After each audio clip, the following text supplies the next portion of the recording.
ओम नमः शिवाय ओम नमः शिवाय हर हर भोले नमः शिवाय ओम नमः शिवाय हर हर भोले नमः शिवाय शिव शंकराय शिव शिव शंकराय हर हर भोले नमः शिवाय ओम नमः शिवाय ओम नमः शिवाय हर हर भोले नमः शिवाय। बोल शंकर भगवान की जय। बोल भक्त वत्सला पार्वती माता की जय। बोल गणपति महाराज की जय। कार्तिकेय महाराज की जय। नंदी बाबा की जय। ओम नाना सुगंध पुष्पाणि यथा कालोद्भवानि च पुष्पांजलिं मया दत्तो ग्रहण परमेश्वर। ओम सभी सज्जनों का हार्दिक स्वागत। एक बार फिर हम लोग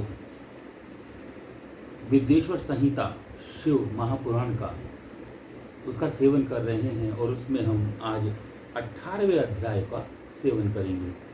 तो 18वां अध्याय आज हम आरंभ करते हैं।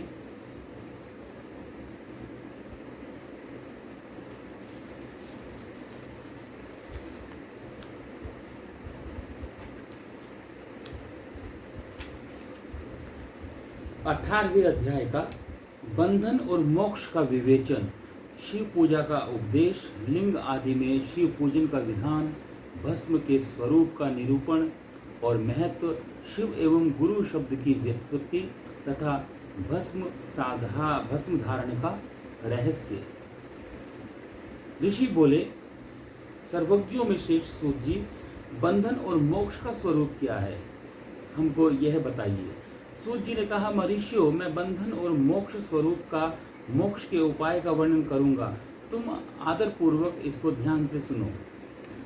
वह कहते हैं, प्रकृति आदि 8 बंधनों से बंधी हुई है, वह जीवबद्ध कहलाता है, और जो उन 8 बंधनों से छुटा हुआ है वह मुक्त, उसको हम कहते हैं। प्रकृति आदि को वश में कर लेना मोक्ष कहलाता है। बंधन आगंतुक है और मोक्ष स्वतः सिद्ध है। बद्ध जीव जब बंधन से मुक्त हो जाता है तो उसे मुक्त जीव कहते हैं। प्रकृति, बुद्धि, महत तत्व, त्रिगुणात्मक अहंकार और 5 तन मात्राएं, इन्हें ज्ञानी पुरुष प्रकृति आद्याष्टक मानते हैं। प्रकृति आदि 8 तत्वों के समूह से देह की उत्पत्ति होती है। देह से कर्म उत्पन्न होता है और फिर कर्म से नूतन देह की उत्पत्ति होती है, जो हम कल जिसका विचार कर भी रहे थे कल के प्रकरण में, कि जो हम कर्म करते हैं, कर्म से कारण बनते हैं, और जब कारण बनते हैं तो अगला जन्म निश्चित होता है। तो देह की, नूतन देह की उत्पत्ति होती है। इस प्रकार बारंबार जन्म और कर्म होते रहते हैं। शरीर को स्थूल, सूक्ष्म और कारण के भेद से 3 प्रकार का जानना चाहिए। स्थूल, जागृत अवस्था में व्यापार कराने वाला सूक्ष्म शरीर, जागृत और स्वप्न अवस्थाओं में इंद्रिय भोग प्रदान कराने वाला, तथा कारण शरीर सुषुप्त अवस्था में आत्मानंद की अनुभूति कराने वाला कहा गया है। जीव को उसके प्रारब्ध कर्म के अनुसार सुख दुख प्राप्त होते हैं। वह अपने पुण्य कर्मों के फलस्वरूप सुख और पाप के फलस्वरूप दुख का उपभोग करता है। अतः कर्म पाश से बंधा हुआ जीव अपने त्रिविध शरीर से होने वाले शुभाशुभ कर्मों द्वारा सदा चक्र की भांति बारंबार घुमाया जाता है। वो बार बार घूमता रहता है, पाप करता है, फिर पुण्य करता है, उसका फल मिलता है, अगला जन्म निर्धारित होता है। इसी क्रम में वो निरंतर गतिमान है, निरंतर चल रहा है। चक्रवत भ्रमण की निवृत्ति के लिए चक्रकर्ता का स्तवन एवं आराधन करना चाहिए। जो चक्रवर्ती, जो चक्र करता है, ये चक्र जहाँ से घूम रहा है उसका स्तवन और पाठ अवश्य करना चाहिए। प्रकृति आदि जो पाठ 8 जो है 5 बतलाए गए हैं, उनका समुदाय ही महाचक्र है। और जो प्रकृति की से परे है वे परमात्मा शिव हैं। भगवान महेश्वर की प्रकृति आदि महाचक्र के कर्ता हैं क्योंकि वे प्रकृति से परे हैं। जैसे बकायन नामक वृक्ष का थाला जल को पीता और उगलता है, उसी प्रकार शिव प्रकृति आदि को अपने वश में करके उस पर शासन किया करते हैं। उन्होंने सबको वश में कर लिया है, इसलिए वे शिव कहे गए हैं। शिव ही सर्वज्ञ, परिपूर्ण तथा निस्पृह हैं। सर्वज्ञता, तृप्ति, अनादि बोध, स्वतंत्रता, नित्य अलुप्त शक्ति से संयुक्त होना और अपने भीतर शक्तियों को धारण करना। महेश्वर के इन 6 प्रकार के मानसिक ऐश्वर्यों को केवल वेद जानता है। केवल वेद से हम उसको जान सकते हैं, समझ सकते हैं। अतः भगवान शिव के अनुग्रह से ही प्रकृति आदि 8 तत्व वश में होते हैं। भगवान शिव का कृपा प्रसाद प्राप्त करने के लिए उन्हीं का पूजन करना चाहिए। यदि कहें तो शिव परिपूर्ण है, निस्पृह हैं, उनकी पूजा कैसे हो सकती है? तो इसका उत्तर यह है कि भगवान शिव के उद्देश्य से उनकी प्रसन्नता के लिए किया हुआ सत्कर्म उनके कृपा प्रसाद को प्राप्त कराने वाला होता है। शिवलिंग में शिव की प्रतिमा तथा शिव भक्त जनों में शिव की भावना करके उनकी प्रसन्नता के लिए पूजा करनी चाहिए। वह पूजन शरीर से, मन से, वाणी से, जो मनसा, वाचा और कर्मणा, धन से भी किया जा सकता है। वह पूजा से महेश्वर शिव जो प्रकृति से परे हैं, पूजक पर विशेष कृपा करते हैं और उनका वह कृपा प्रसाद सत्य होता है। शिव की कृपा से कर्म आदि सभी बंधन अपने वश में हो जाते हैं। कर्म से लेकर प्रकृति पर्यंत सब कुछ वश में हो जाता है। वह जीव मुक्त कहलाता है और स्वात्माराम रूप से विराजमान होता है। परमेश्वर शिव की कृपा से कर्म जनित शरीर अपने वश में हो जाता है, तब भगवान शिव के लोक में निवास का सौभाग्य प्राप्त होता है। इसी सालोक्य को मुक्ति कहते हैं। जब तन्मात्राएं वश में हो जाती है तब जीव जगदम्बा सहित शिव का सामीप्य प्राप्त कर लेता है। यह सामीप्य मुक्ति है। उसके आयुध और क्रिया आदि सब कुछ भगवान शिव के समान हो जाते हैं। भगवान का महाप्रसाद होने पर बुद्धि भी वश में हो जाती है। बुद्धि प्रकृति का कार्य है, उसका वश में होना साष्टी मुक्ति कहा गया है। पुनः भगवान का महान अनुग्रह प्राप्त होने पर प्रकृति वश में हो जाएगी।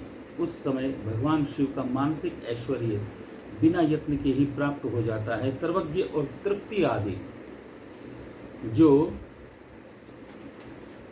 शिव के ऐश्वर्य हैं, उन्हें पाकर मुक्त पुरुष अपने आत्मा में ही विराजमान रहता है। वेद और शास्त्र में विश्वास रखने वाला विद्वान इसी को सायुज्य मुक्ति कहता है। इस प्रकार लिंग आदि में शिव की पूजा करने से क्रमशः मुक्ति स्वतः प्राप्त होती है। इसलिए शिव का कृपा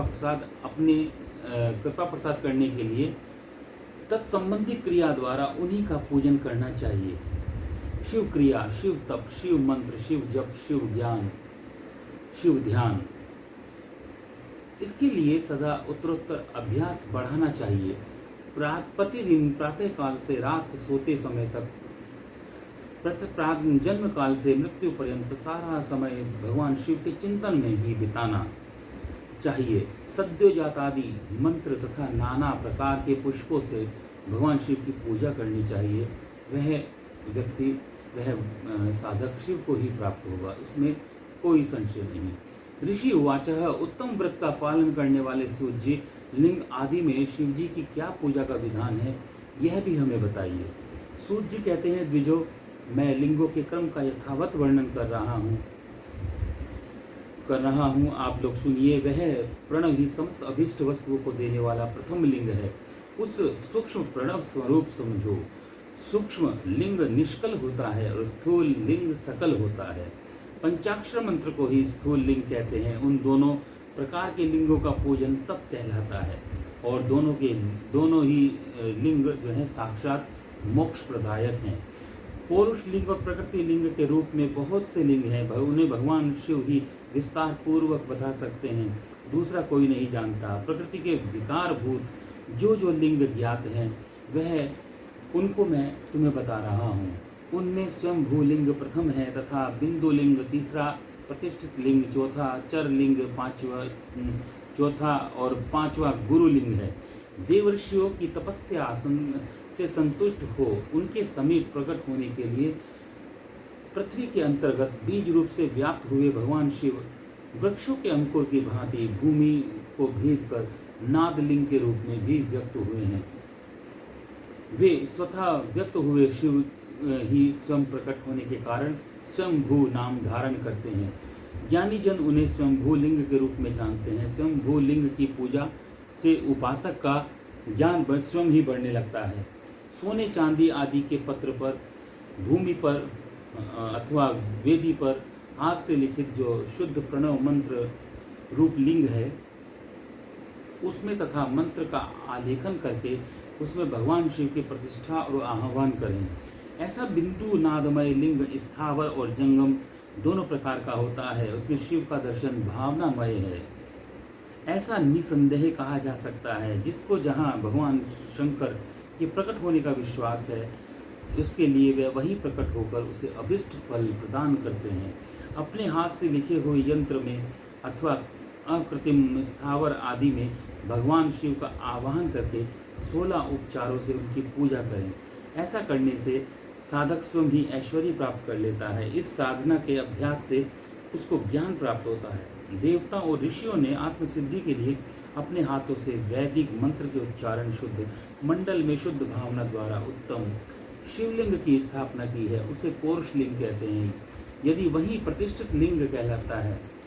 उसे लिंग की पूजा करने से सदा पौरुष ऐश्वर्य की प्राप्ति होती है। महान ब्राह्मण और महाधनी राजा किसी कारीगर से शिवलिंग का निर्माण कराकर उसकी विधि पूर्वक स्थापना करते हैं। उसके द्वारा स्थापित हुआ जो लिंग होता है वह प्रतिष्ठित लिंग कहलाता है, किंतु वह प्राकृत लिंग है।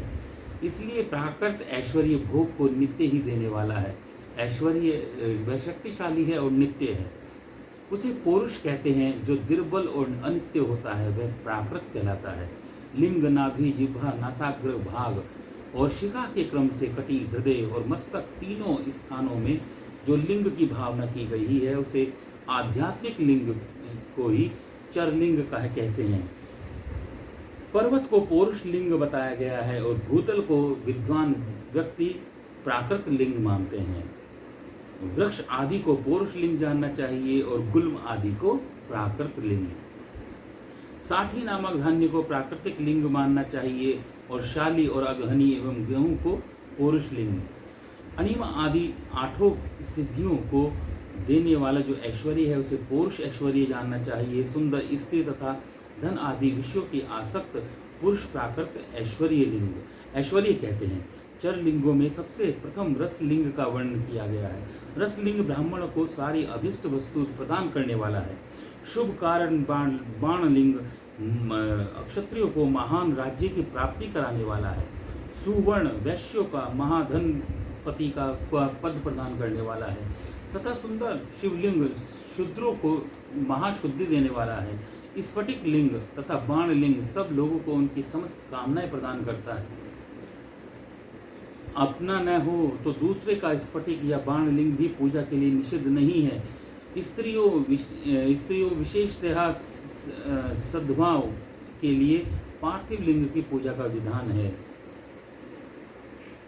प्रवृत्ति मार्ग में स्थित जो विधवाएं हैं विधवाओं के लिए स्फटिक लिंग की पूजा बताई गई है, परंतु विरक्त विधवाओं के लिए रसलिंग की पूजा को ही श्रेष्ठ कहा गया है। उत्तम व्रत का पालन करने वाले मनुष्यों बचपन में, जवानी में, बुढ़ापे में और शुद्ध स्फटिकमय शिवलिंग का पूजन स्त्रियों का समस्त भोग प्रदान करने वाला है। ग्रह में आसक्त स्त्रियां हैं वह पीठ पूजा भूतल पर संपूर्ण अभिष्ट को देने वाली हैं। प्रवृत्ति मार्ग में चलने वाला पीठ पूजा का मतलब है जो स्थापित हैं, जो पीठ में स्थापित हैं उस पर भूतल पर संपूर्ण प्रकार की अभिष्ट फल देने वाला है। प्रवृत्ति मार्ग में चलने वाला पुरुष सुपात्र गुरु के सहयोग से ही समस्त पूजा कर्म संपन्न करे। इष्ट देव का अभिषेक करने के पश्चात अगहनी कि चावल से बने हुए खीर आदि पकवानों द्वारा नैवेद्य अर्पण करे। पूजा के अंत में शिवलिंग को संपुट में पधराकर घर के भीतर पृथक रख दे। जो निर्वृत्ति मार्ग पुरुष हैं उनके लिए हाथ पर ही शिवलिंग पूजा का विधान है। उन्हें भिक्षा आदि से प्राप्त हुए भोजन को नैवेद्य के रूप में निवेदित करना चाहिए। वे विभूति के द्वारा पूजन करें और विभूति ही नैवेद्य रूप से निवेदित करें। पूजा करके उस लिंग को सदा अपने मस्तक पर धारण करें। विभूति लिंग 3 प्रकार के बताए गए हैं: लोकाग्नि जनित, वेदाग्नि जनित और शिवाग्नि जनित। लोक, अग्नि और शिव। लोक अग्नि 3 प्रकार की बताई हैं। अग्नि जनित जो बताए गए हैं, लोकाग्नि, वेदाग्नि और शिवाग्नि जनित। लोकाग्नि या लौकिक भस्म द्रव्यों की शुद्धि के लिए लाकर रखें।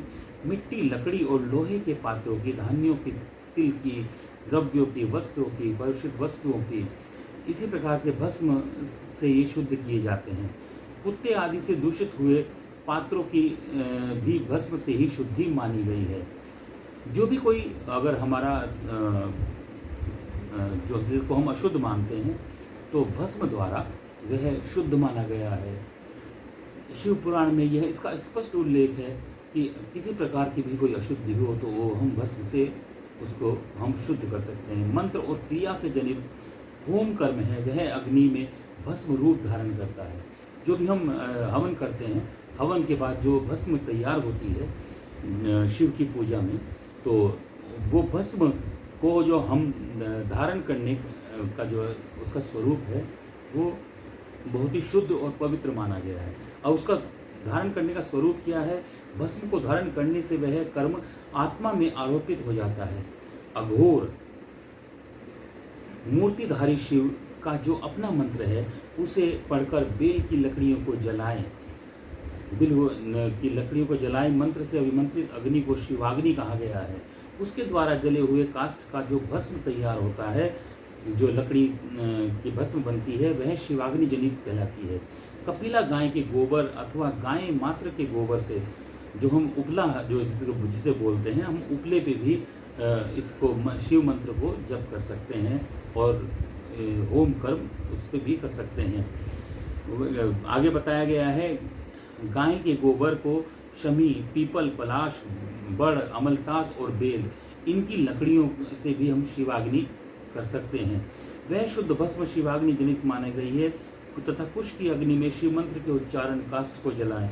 फिर उस भस्म को कपड़े से अच्छी तरह छान कर नए घड़े में भर लेना चाहिए। जो भस्म हम प्रतिदिन जो बनती है यज्ञ में, श्रावण मास में जो आप पूजा करते हैं, उसकी भस्म को आप एक कलश में, एक पात्र में भर लें, कपड़ छान कर लें और उसको जो भस्म आप उसे रख लें और वो उसका जो लेपन है, उसका जो मर्दन है, वो हम शरीर पर कर सकते हैं और चेहरे पर कर सकते हैं। और इससे हमारा जो चेहरा है वो उसमें एक अलग तेज आता है और शरीर हमारा पुष्ट बनता है और सारे रोग दूर होते हैं। इसी प्रकार से पूर्व काल में जो भस्म बताई गई है, भस्म शब्द ऐसा ही अर्थ प्रकट किया है जैसे राजा अपने राज्य सारभूत को ग्रहण करता है। ठीक उसी प्रकार से जैसे मनुष्य सस्य आदि को जलाकर रांध कर उसका सार ग्रहण करते हैं, जिस प्रकार हम भोजन तैयार करते हैं, उसे हम पकाते हैं, पकाने के बाद हम जो रांध कर जो हम उसका सार लेते हैं, जो उसका सत्य जिसे बोलते हैं, ठीक उसी प्रकार से जो भस्म है, भस्म एक प्रकार का सत है और उस सत को हम उपयोग में लाते हैं। हम उसका मालिश हम उसको अपने शरीर पर मल सकते हैं। शरीर पर मले उस राख को, जो भस्म है, उसे हम व्यर्थ न जाने दें। भक्ष्य और जैसे जठरानल नाना प्रकार के भक्ष्य, भोज आदि पदार्थ भारी मात्रा में ग्रहण करके जलाकर सारतर वस्तु ग्रहण करता और उस सारतर वस्तु से स्वदेह का पोषण करता है, उसी प्रकार प्रपंचकर्ता परमेश्वर शिव ने अपने आधे रूप से विद्यमान प्रपंच को जलाकर भस्म रूप में उसको सार तत्व में ग्रहण किया है। प्रपंच को दग्ध करके शिव ने उसके भस्म को अपने शरीर में लगाया है। इसलिए राख भभूत पोतने के बहाने जगत के सारकों को ही उन्होंने ग्रहण किया है। अपने शरीर में अपने लिए रत्न स्वरूप भस्म को इस प्रकार स्थापित किया है। आकाश के सार तत्व से केश, वायु के सार तत्व से मुख, जो आकाश के सार तत्व है उससे तो केश, और वायु के सार जो तत्व हैं उससे मुख, अग्नि के सार तत्व से हृदय, और जल के सार तत्व से कटिभाग, तथा इसी प्रकार से पृथ्वी के सार तत्व से घुटने को धारण किया है। इस प्रकार उनके सारे अंग विभिन्न वस्तुओं के सार रूप हैं। महेश्वर ने अपने ललाट में तिलक रूप से जो त्रिपुंड धारण किया है, वह त्रिपुंड ब्रह्मा, विष्णु और रुद्र का सार तत्व है। वे इन सब वस्तुओं को जगत के अभ्युदय हेतु मानते हैं कि जगत का अभ्युदय किनसे होता है? ब्रह्मा, विष्णु और रुद्र। तो जो हम त्रिपुंड धारण करते हैं, भगवान शिव जो त्रिपुंड धारण करते हैं, वो ब्रह्मा, विष्णु और रुद्र का सार तत्व है।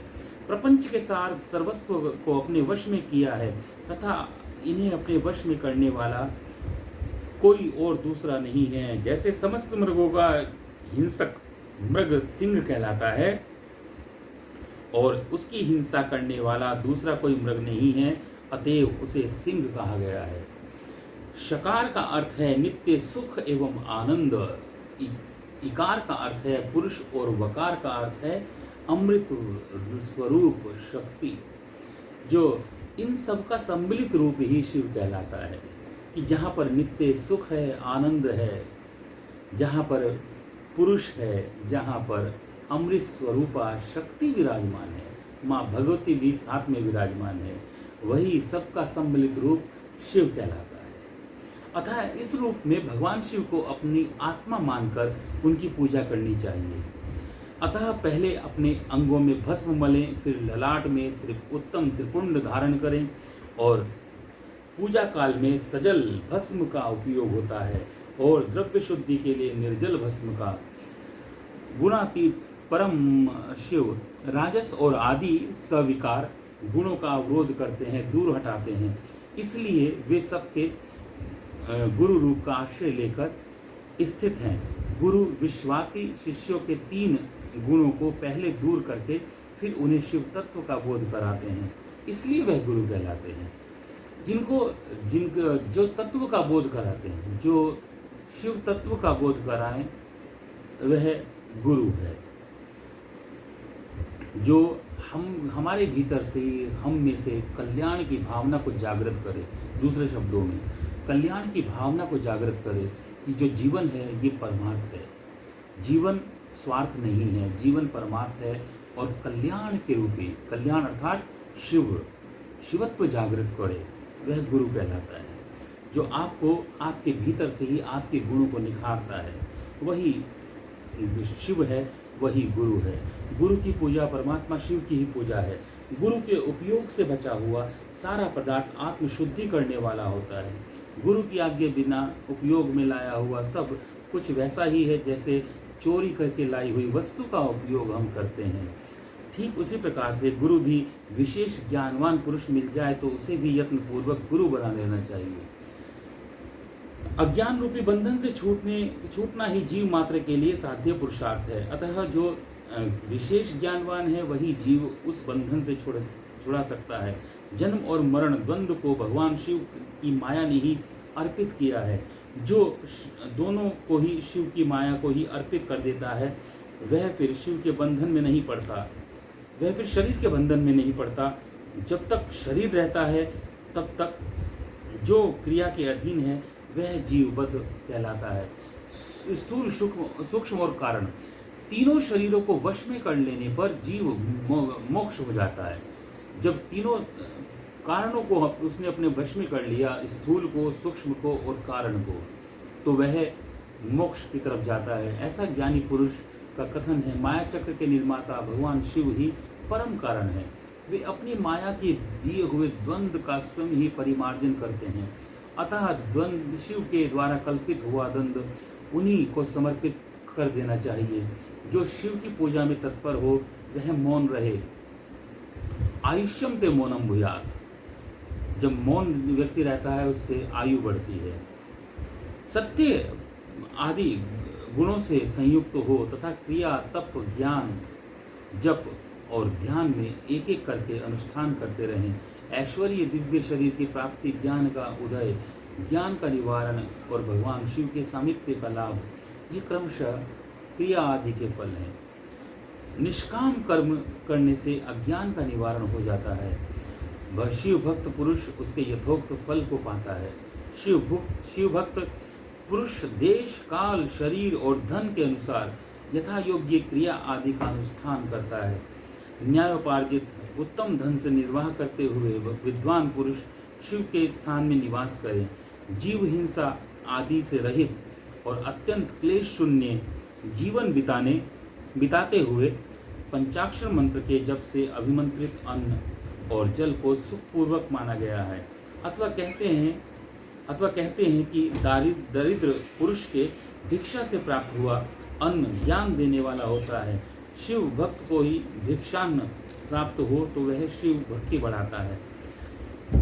शिव योगी पुरुष भिक्षान्न को शंभु सत्र कहते हैं।